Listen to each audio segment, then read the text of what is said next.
Hola chiquillos del electivo, ¿cómo están? Espero que se encuentren muy bien todos en sus casas, todos sanitos y protegidos, resguardados con sus familias, ¿ya?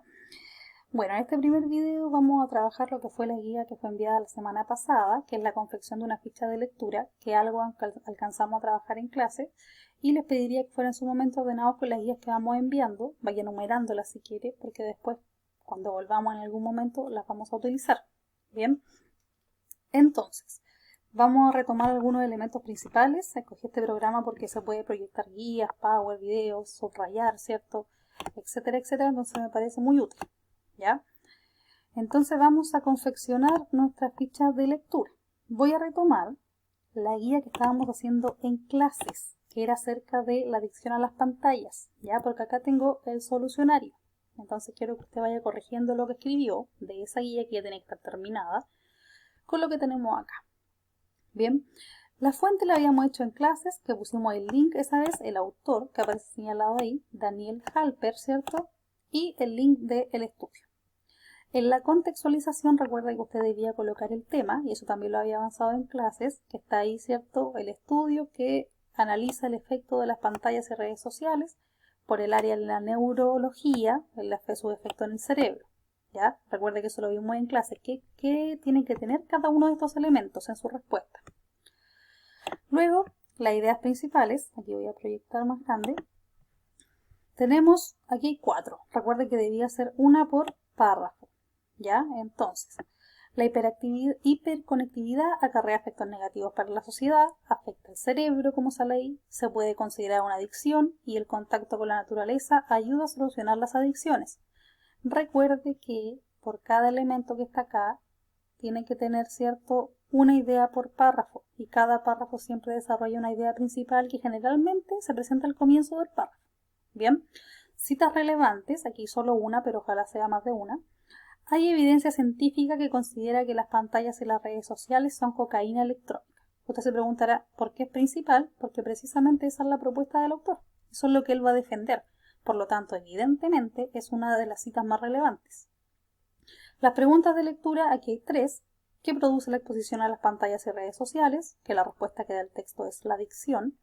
¿Cuáles son las razones de la incidencia negativa de las pantallas? Y cómo se puede solucionar la adicción a las pantallas. ¿Ya? Recuerde que las preguntas pueden estar explícitas, o sea, aparecen ahí, o usted la puede inferir según el propósito que tenga el texto. ¿Ya? Luego tenemos una síntesis. El autor comunica los resultados de investigaciones surgidas desde la comunidad científica para demostrar que la hiperconectividad presenta las mismas características que una adicción. Es un resumen. Finalmente propone una solución transversal a todo tipo de adicciones, y usted podía especificar ahí cuáles son las soluciones. Ahora, chiquillos, esto es una corrección que no tiene por qué ser idéntica a lo que usted puso en su guía o en su cuaderno. Cada uno tiene sus palabras, ¿ya? Palabras claves, efectivamente, conexión, redes sociales, pantallas, adicción, drogas, naturaleza, ya que son las principales que abarcan, si usted se fija, el tema del texto y la propuesta que estaba en la idea principal. Y valoración, este texto entrega información validada científicamente que busca concientizar a los usuarios sobre los daños a nivel cerebral de la hiperconectividad y su alcance social. O sea, aquí la valoración que se está haciendo es positiva, porque me está diciendo que es información validada científica, o sea que tiene una fuente y eso hace que sea un texto bueno y confiable para investigar sobre este tema. Bien, ahí entonces tenemos la corrección de la ficha que estábamos haciendo en clases, repito, ¿ya? Cualquier duda, si alguien no fue ese día, no tiene esa guía, escríbame a mi correo. Bien, vamos con la guía que envié la semana pasada. Aquí yo hice lo mismo de práctica, ¿ya? Y le puse que tendría 3 décimas para la evaluación, porque me adelanto un poco y la próxima semana yo voy a enviar otra guía en donde usted va a hacer la ficha oficial, la que va a ser evaluada, ¿ya? Esto es todavía un ensayo, así que coloque mucha atención aquí. Yo le adjunté el link para que usted pudiera citar la fuente y el título de este texto era Las mentiras de la ciencia, Federico Di Trocchio, ¿ya? Y usted tiene que haber leído el texto detalladamente. Recuerde que cuando lee subraya, saca ideas principales, etcétera, etcétera, para hacer una lectura profunda. Y yo acá construí la tabla que usted debía haber hecho en su cuaderno, ordenadamente, con algunas de las respuestas principalmente ya para que usted pueda guiarse, no está del todo realizada. Entonces, en la fuente yo coloqué el link que le mandé, el título, que no era porque la gente miente, me equivoqué ahí, era, retrocedamos, era cierto, las mentiras de la ciencia. Una de las preguntas era por qué la gente miente. Entonces, las mentiras de la ciencia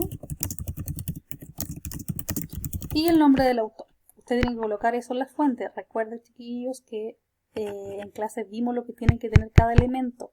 Entonces usted en su casa va a tener la tranquilidad con el texto que yo le voy a mandar de ir respondiendo a cada elemento uno por uno para que no le falte nada. Luego teníamos la contextualización.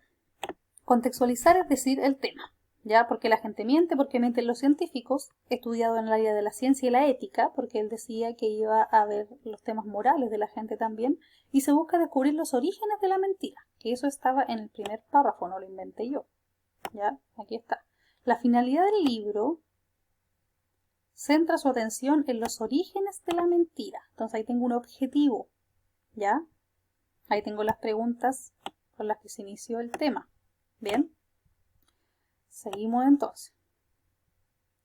Luego las ideas principales. Usted en su texto en su cuadro que me va a entregar para ser evaluado, va a tener las ideas por párrafo. Va a colocar párrafo 1, por ejemplo yo puse aquí, se presenta la pregunta ¿por qué la gente miente y las ganas de descubrir el origen de esto?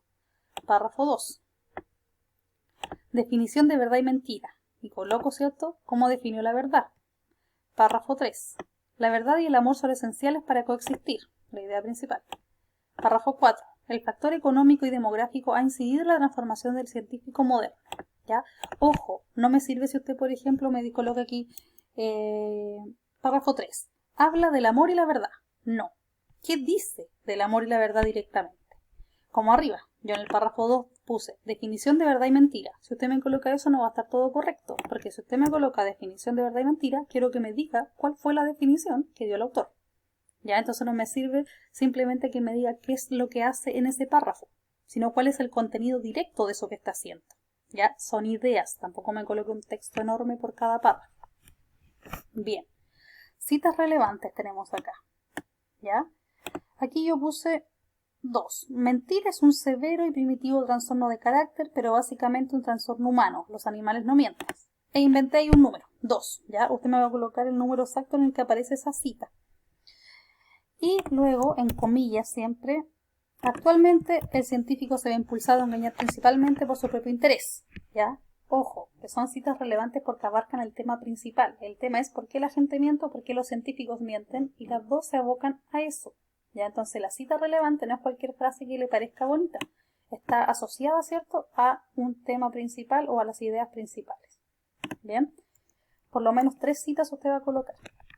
Luego tenemos preguntas de lectura. Aquí venían enunciadas, así que no era tan complejo. ¿Por qué mienten los científicos? ¿De dónde viene la mentira? ¿Se puede terminar con la mentira? Que esa fue una que yo integré. ¿Ya? Entonces, por ejemplo, aquí nunca se dijo la pregunta textual, ¿de dónde viene la mentira? Pero ¿qué hice yo? La inferí, porque él dijo que quería descubrir los orígenes de la mentira. Entonces, si yo infiero, la pregunta sería, ¿de dónde viene la mentira? Bien, a eso me refiero con que a veces las preguntas pueden estar explícitas, como la primera, o pueden no estarlo, como la segunda. Bien, luego tenemos la síntesis. El texto ofrece una respuesta a la pregunta ¿por qué miente la gente?, diferenciando los conceptos de verdad y mentira y trasladando esto a la realidad científica. Indica que los científicos ya no tienen la libertad de hacer su trabajo porque lo ven como un sustento que los lleva en ocasiones a mentir. ¿Ya? Síntesis que, como les digo, no tiene por qué quedarle a todos iguales. Palabras claves: mentira, verdad, científicos, relacionadas con el tema. Siempre, la idea principal. Y valoración, me parece un texto interesante, podríamos colocarle y confiable, porque, y ahí sus argumentos, ya, retomando lo que dice el texto, ¿ok? Esto no es complejo, evidentemente esta tabla está mucho más acotado, entonces la próxima semana, que obviamente yo le voy a dar las instrucciones de nuevo, así que tranquilo, usted puede hacerlo en su cuaderno si quiere la tablita, o lo hace directamente en un archivo de Word, como este, y va respondiendo punto por punto los elementos. Para aquel que quizá no los tiene, ahí están para que tome apuntes en su cuaderno. ¿Ya? ¿Qué tiene que tener cada elemento? Cuando hablamos de fuente, tiene que tener esto. Cuando hablamos de contextualización, tiene que tener acá. Ideas principales, acá. Y responder cada uno de esos en detalle, ¿ya? No saltarse ninguno. Una tabla sumamente ordenada y clara. ¿Bien? Ok. Terminado eso, yo le había dejado, ¿cierto? Ahí una tareita que dice, investiga en qué consiste la lectura global y la lectura de barrido de un texto. Describe en qué consiste y cómo se realiza cada una, ¿ya? Aquí me voy a adelantar un poco porque luego de que usted realice su ficha que va a ser evaluada, digamos, en algún momento, vamos a pasar a la lectura de barrido. Así que necesito que tenga su cuaderno en este momento y tome apuntes de lo siguiente. Ya. La actividad 3 era que estaba preparada la procesación de información estratégicamente. Y para eso íbamos a utilizar la lectura global y la lectura de barrido. ¿Ya? Voy a hacerlo brevemente porque luego lo vamos a retomar. Y aquí tenemos los pasos de la lectura global. Global quiere decir que yo todavía, ¿cierto? No me voy a inmiscuir en el detalle del texto, sino que lo voy a ver desde lejos en un todo. ¿Ya? Leer el título, dice, leer la introducción o primer párrafo, porque siempre ahí están las ideas principales, leer la primera oración de cada párrafo, leer títulos y subtítulos de párrafo, identificar imágenes, identificar palabras en negrita, leer el párrafo final o resumen, porque ahí se retoman las ideas principales, eso usted lo sabe, e integrar la información recopilada para construir una idea global del texto, ya una síntesis. ¿Bien? Como le digo, lo vamos a retomar en el próximo video. Y la lectura de barrido, ¿cierto? Tiene 4 pasos. Identificar la información específica para buscar respuestas. Entonces, cuando yo le digo haga lectura de barrido, es una lectura ya mucho más detallada, que está apuntando a buscar, por ejemplo, un concepto, una pregunta que yo le di, una palabra clave, y no solamente quedarse con una imagen global. Siempre la lectura que uno hace primero es global, y la segunda es de barrido ya para realizar alguna actividad. Paso 2. Localizar pistas en las preguntas, fechas o palabras claves. 3. Leer encabezados para identificar cuál es la sección donde se encuentra la información, ¿ya? Si usted va a buscar la respuesta a una pregunta, va a ir principalmente a donde encuentre las palabras que están relacionadas con esa pregunta. Y leer fragmentos del texto selectivamente hasta encontrar la información que se busca. Como le digo, por mientras solamente tome apunte de estos dos. Copie ese cuadro en su cuaderno y este cuadro en su cuaderno, porque luego de que usted haga la ficha, vamos a trabajar en esto. Bien. Bueno, espero no hayan quedado dudas y si quedan, me escriben a mi correo antes de las 5 de la tarde para darle una respuesta a una hora prudente. Resumiendo, la otra semana voy a enviar otro video donde usted va a tener que trabajar la ficha que va a ser evaluada en alguna instancia y vamos a comenzar con el trabajo de lectura global y de barrido. Recuerde que estamos viendo técnicas para trabajar artículos científicos. Bien, que estén todos muy bien y nos estamos escuchando próximamente. Saludos, chao chao.